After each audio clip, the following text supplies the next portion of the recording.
경선에서 권리당원이 50%또 여론조사 50% 그런 뭐 저는 이제 여론조사에서는 제가 좀 유리한 위치에 있지 않을까라는 생각은 해요. 아무래도 그 제가 살아온 과정에 대해서 국민 유권자분들이 많이 알고 계시고 저 사람이 어떻게 살아왔고 그 살아온 과정을 보니까 앞으로 어떻게 살아갈 것 같다라고 판단하실 수 있으니까 그 여론조사에서는 비교적 좀 좋은 평가를 받지 않을까라고 기대를 하고 있죠. 그 다음에 제가 또 기대하고 있는 것은 권리당원은 저는 현직 공무원 신분으로서 권리당원을 확보하려는 움직임을 그 노력을 할 수 없었잖아요. 그렇죠. 그럼에도 불구하고 정말 그 총선 본선에서의 승리를 바라는 분들이라면 본선 경쟁력이 가장 뛰어난 사람을 선택하지 않을까 저는 그런 기대를 하고 있습니다. 제가 출마를 사실 고민을 많이 했었거든요. 출마할 것인지 말 것인지에 대한 고민을 많이 했었고 그 당시에 출마를 한다면 경선을 하든 안 하든 후보가 되는데 문제가 없을 것이다. 또 본선에서도 본선 승리에 별 어려움이 없을 것이다. 그런 말씀 많이 들었거든요.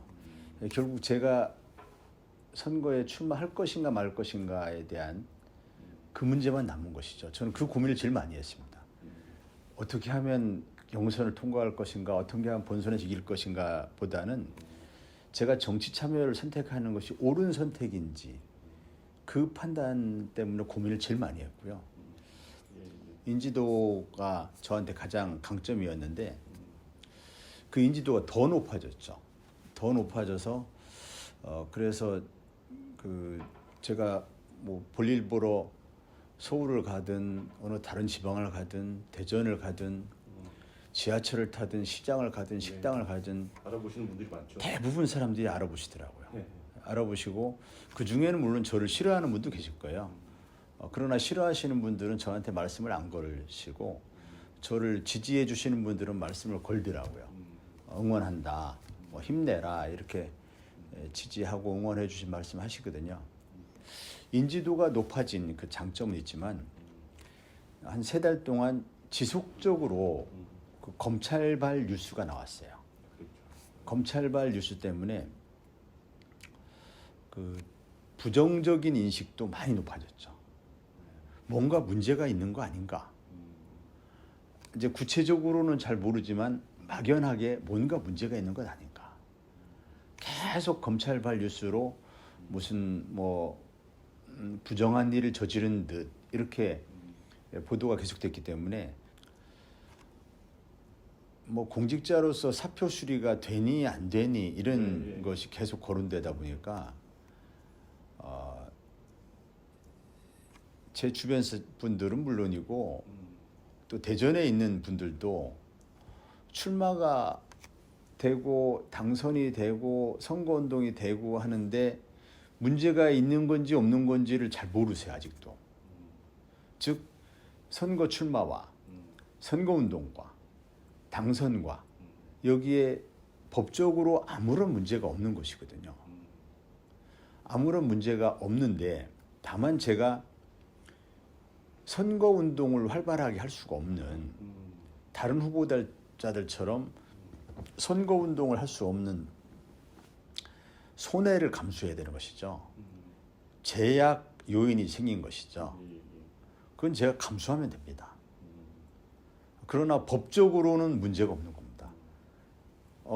그 사람이 선거운동하는데 여러 지장이 있겠네? 이렇게 올바르게 인식하면 되는데 법적으로 문제가 있는 것처럼 그렇게 인식하는 것이 제가 그 부분이 이제 대단히 안타깝고 또 그 부분은 마타도어 영향도 있습니다.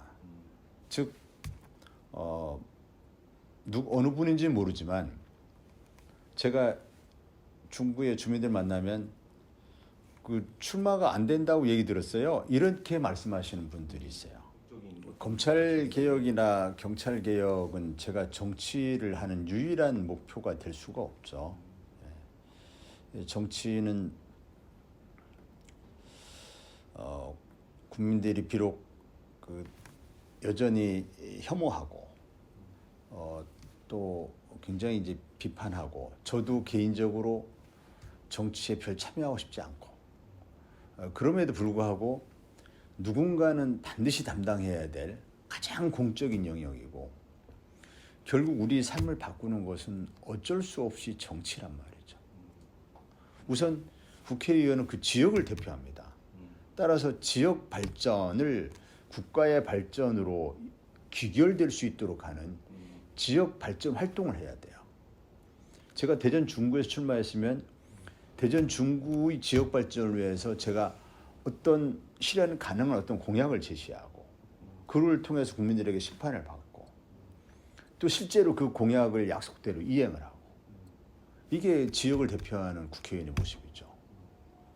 또 저는 정치 문화, 어떤 정치 풍토 이거를 이제 혁신하는데 제가 경찰관 생활을 35년 하면서 저는 항상 경찰 조직 문화 혁신에 좀 앞장섰어요. 항상 비주류에 있었어요. 주류에 들어가기보다는 상사들과 기득권 세력들과 항상 좀 충돌했어요. 끊임없이 잘못된 관행, 이른바 기득권들과 싸워왔어요. 전 정치에 가서도 당연히 그 역할을 할 것 같아요. 국회의원 특권 내려놓기 하나로서 이른바 국회의원의 세비를 지금은 국회의원들이 결정을 해요. 국회의원 세비를 국회의원이 결정을 해요. 이것을 뭐 인사혁신처라든지 제3의 국회의원 세비 결정위원회라든지 세비심사위원회라든지 이런 전문성을 가진 사람들로 해서 구성을 해서 국민들이 공감할 수 있는 기준. 이 너무 이걸 깎아가지고 의욕적으로 이렇게 의정 활동하고 싶은 사람이 그 의정 활동 제대로 못하는 결과가 돼서도 안 되고 그러면 적당히 일할 수 그러니까 국회의원으로서 열심히 일할 수 있는 어떤 적정한 수준의 세비가 있겠죠.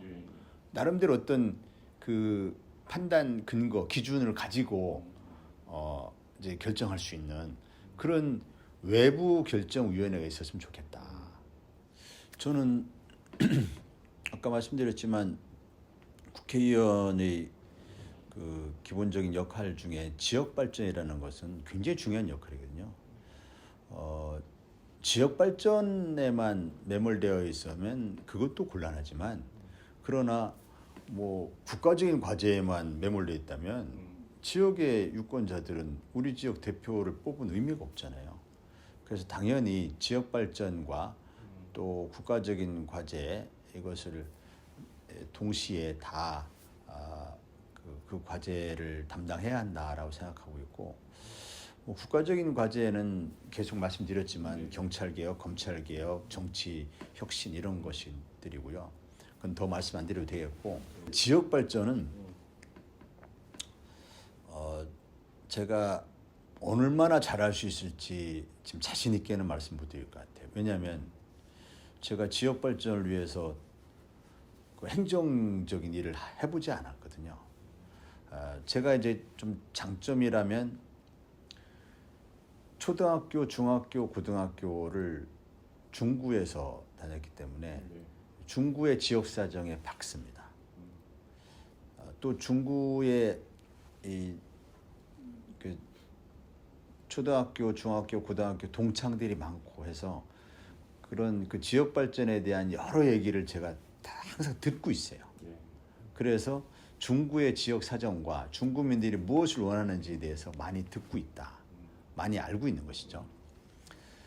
그러나 허황된 공약을 제시하는 것은 실현 가능성 희박한 또는 그 국익과의 어떤 그 균형, 조화를 고려하지 않은 지역 우선의 그 무책임한 공약 남발은 저는 그건 하고 싶지 않아요.